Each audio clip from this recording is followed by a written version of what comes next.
Welcome to my lecture online. Now let's quickly review the overdamping case. The overdamping case means that the damping constant is now greater than 2 times the square root of m times k.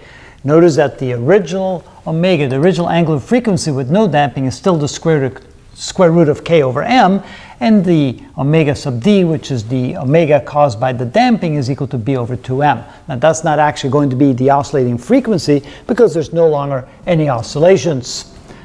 We still have the same differential equation, but now b is larger than before. When we solve the equation, we end up with this solution. Again, notice there's no cosine or sine portions to the solution because there's no oscillations.